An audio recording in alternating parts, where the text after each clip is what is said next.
बांधो न नाव इस थाव बंधु कविता का सारांश।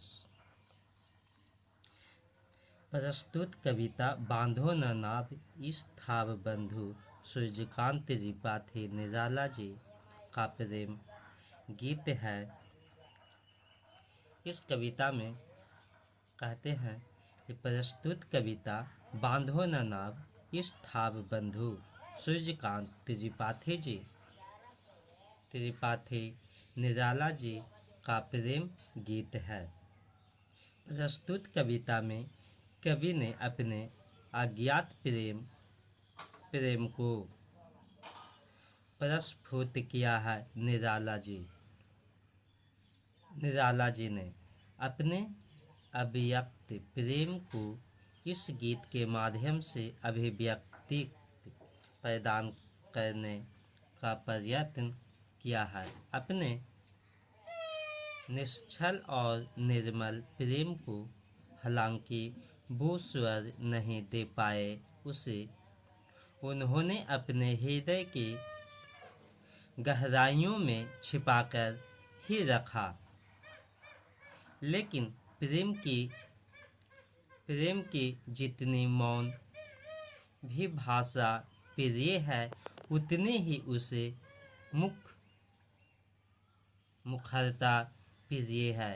इसलिए मलाह को उस घाट पर अपनी नाव बांधते देख निराला जी को अपने अव्यक्त प्रेम की स्मृति हो आई। वे याद करते हैं कि यह वही घाट है जहाँ पर उनकी प्रेमिका हंस कर नहाती थी। निराला जी कहते हैं कि वे याद करते हैं कि यह वही घाट है जहाँ पर उनकी प्रेमिका हंस कर नहाती थी और कभी उसे छिपकर देखा करते थे। हालांकि भय के कारण उनके पैर कांपने लगते थे। कहते हैं कि भय के कारण उनके पैरों कांपने लगते थे, लेकिन प्रेम विवश वे अपनी प्रेमिका को निहारने लगते थे। कहते हैं लेकिन पैर कांपता था, लेकिन फिर भी वह प्रेम विवश वे अपने प्रेमिका को देखते थे, निहारते थे। कवि को यह भी पता था कि वह भी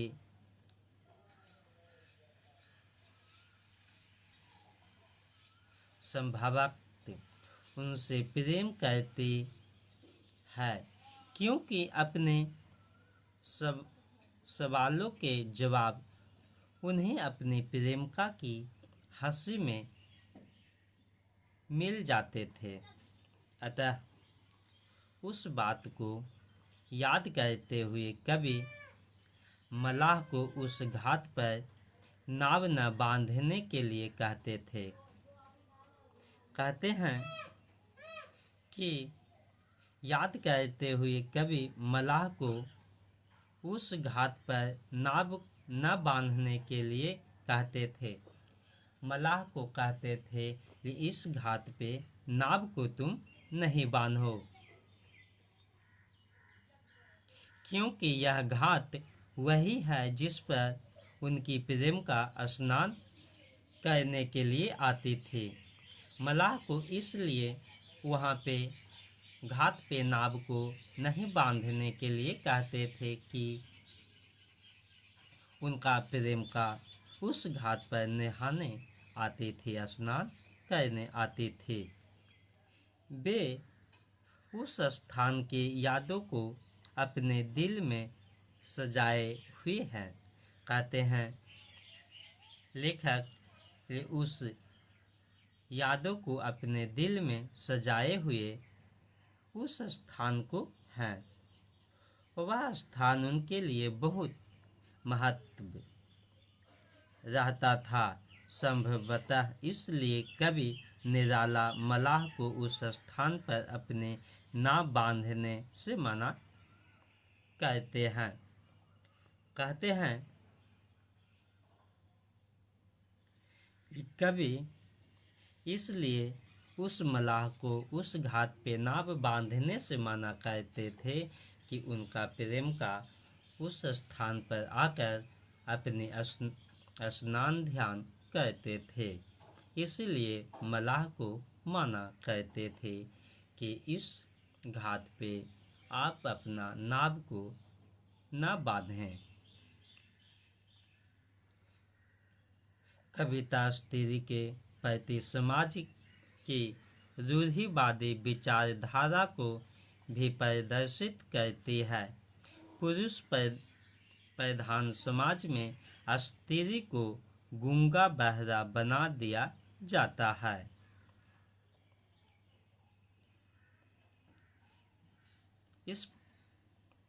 यहाँ कहते हैं कि कविता औरत के प्रति समाज की रूढ़िवादी विचारधारा को भी प्रदर्शित करती है। हमारे समाज की गलतियाँ को प्रदर्शित भी करती है और अच्छाई को प्रदर्शित भी करते हैं कि पुरुष प्रधान समाज में इस भारत जो हमारा देश है, इस पुरुष प्रधान देश है। लेकिन यहाँ स्त्री को देवी का दर्जा दिया गया है, लेकिन स्त्री को गूंगा बहरा इस कविता में बना दिया जाता है। जहाँ पुरुष को अपने इच्छाओं को प्रदर्शित करने का सामाजिक अधिकार है, वहीं स्त्री की आवाज़ को दबा दिया जाता है। कहते हैं कि स्त्री को गूंगा बहरा बना दिया जाता है। जहाँ पुरुष अपने इच्छा को प्रदर्शित करता है या किसी के सामने रखता है तो प्रदर्शित करने का सामाजिक अधिकार है। समाज को एक दूसरे को अपनी अच्छाई और बुराई एक दूसरे के सामने रखने का समाज को हमारे भारत में अधिकार है। वहीं स्त्री की आवाज़ को दबा दिया जाता है। कहता है ये स्त्री की जब आवाज़ रखा जाता है एक दूसरे के सामने तो उसका आवाज़ को दबा दिया जाता है, छिपा दिया जाता है, उस पे चर्चा हमारे समाज नहीं करती है। वह अपनी इच्छाओं को मुखर नहीं कर सकती। प्रेम की प्रतिक्रियाएं करना मानो उसके लिए पाप या अधर्म के समान है। परंतु यह कहना अनुचित है कि यदि स्त्री अपनी प्रेम व काम की चेतनाओं को जड़ कर देती है तो इसका तात्पर्य यह नहीं है कि निःशक्त है। उसकी अपेक्षित हंसी में सभी सवालों के जवाब है। कहता है उसकी अपेक्षित हंसी में सभी सवालों के जवाब है। अपनी इस हंसी के माध्यम से वह अपना विरोध प्रत्यक्ष रूप से दर्ज करा ही देती है।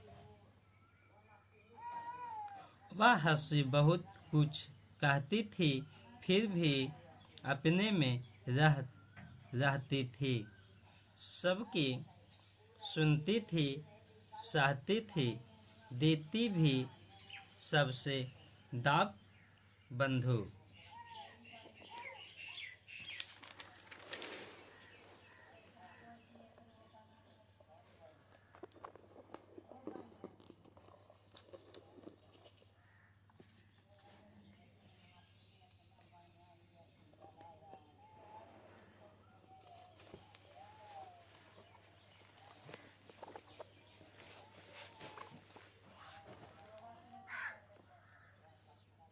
अतः अतः प्रस्तुत कविता निराला जी की अभिव्यक्ति प्रेम की अभिव्यक्ति ही नहीं अपितु लोक चेतना की उपस्थिति भी दर्ज कराती है। स्त्री असहाय होकर भी शक्तिहीन नहीं है, वह सभी सवाल का जवाब देना भी जानती है। कहते हैं यह स्त्री असहाय होकर भी शक्तिहीन नहीं है, वह जवाब हमारे स्त्रियां भी सभी सवालों का जवाब देने में असमर्थ नहीं है, जवाब देने का भी जानती है कि क्या जवाब होगा। हमारे समाज में पुरुष से कम स्त्रियां नहीं है, हमारे स्त्रियां किसी का जवाब भी देना जानती है।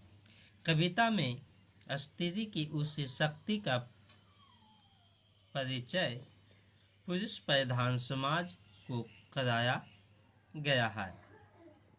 अतः इस कविता में स्त्री की उसी शक्ति का परिचय प्रस्तुत किया गया है कि पुरुष प्रधान समाज है जिसको भी कराया गया है। बांधो न नाव स्थाव बंधु के कुछ पदों के व्याख्या। बांधो न नाव स्थाव बंधु पूछेगा सारा गांव बंधु। यह घाट वही जिस पर हंसकर वही कभी नहाती थी धंसकर। आंखें रह जाती थी फंसकर कांपते थे दोनों पांव बंधु। इस कविता में कहते हैं कि बांधो न नाव स्थाव बंधु पूछेगा सारा गांव बंधु। यह घाट वही जिस पर हंसकर वही कभी नहाती थी धंसकर। आंखें रह जाती थी फंसकर कांपते थे दोनों पांव बंधु। इस कविता का व्याख्या है। व्याख्या किए हैं कि निराला जी कहते हैं कि हे मलाह। इस कविता के माध्यम से निराला जी बताते हैं कि हे मलाह, इस घाट पर अपनी नाव मत बांधो। कहते हैं हे मलाह, इस घाट पे अपना नाव को मत बांधो, न बांधो, अन्यथा सारा गांव मुझसे इस विषय पर पूछेगा।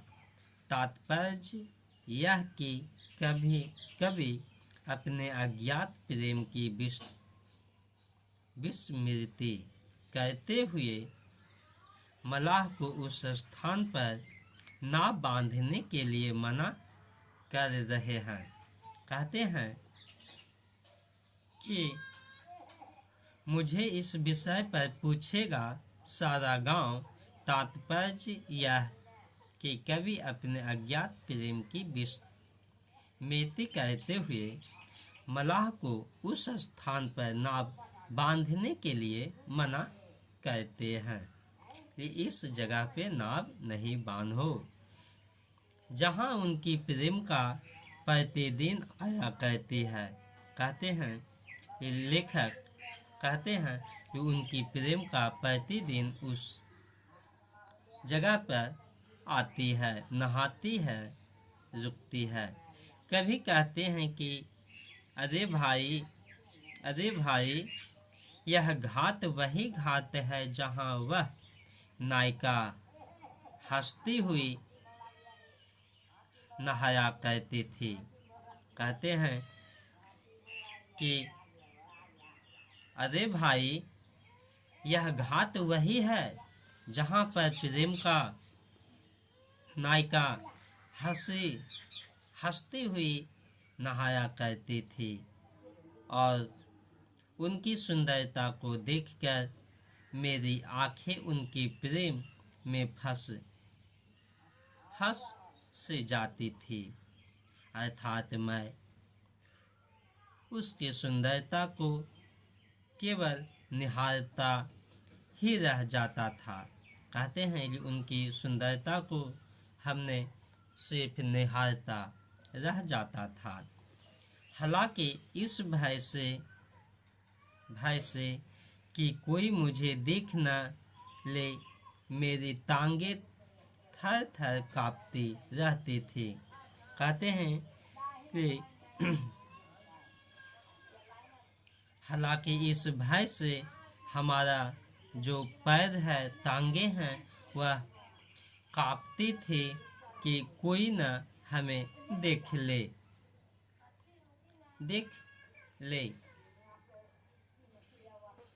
फिर भी उसे देखने का मोह मैं छोड़ नहीं पाता। कहते हैं डर से, भय से उनकी पैरों शरीर कांपता था, लेकिन फिर भी उस नायिका को, उस स्त्री को, प्रेमिका को देखना नहीं भूलता। हर बार उसे ही निहारता रहता था। बांधो न नाव इस था बंधु के कुछ पदों का व्याख्या। यह जो व्याख्या है निराला जी के द्वारा ये बताते हैं कि निराला जी कहते हैं कि हे मलाह, इस घाट पर नाव अपनी मत बांधो।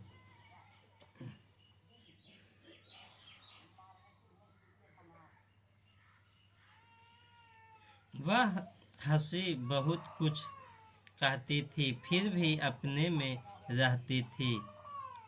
सबकी सुनती थी, सहती थी, देती थी उसके दाव बंधु। व्याख्या। वह हंसी बहुत कुछ कहती थी, फिर भी अपने में रहती थी। सबकी सुनती थी, सहती थी, देती थी उसके दाव बंधु। इसका व्याख्या है, कवि कहता है कि उसकी प्रेमिका भी उनसे प्रेम करती थी, लेकिन उस प्रेम को अभिव्यक्ति नहीं दे पाई। निराला जी कहते हैं कि उसकी हंसी बहुत से प्रश्नों का उत्तर देती है। कहती है कि जब उस प्रेम का हंसती है तो बहुत प्रश्न की उत्तर देती है, फिर भी उसने स्वयं को सीमा में ही रखा। कहता है उसने अपने को, स्वयं को अपना सीमा में ही रखा। वह उसकी सुनती थी और सब कुछ सहती थी। कहती है कि प्रेम का अपना सबके सुनता था और सबका अपना दिल में बातों को रखती थी, तथा उसने स्वयं को तथा सबके सवाल को जवाब बहुत ही सहजता से देती थी। कहते सभी को जवाब सहजता से देती थी। कहने का तात्पर्य यही है कि वह हंसती हुई तथा उसकी सुनती और सहती हुई अपनी उपस्थिति और व्यक्ति का अभाव सबको करा देती थी।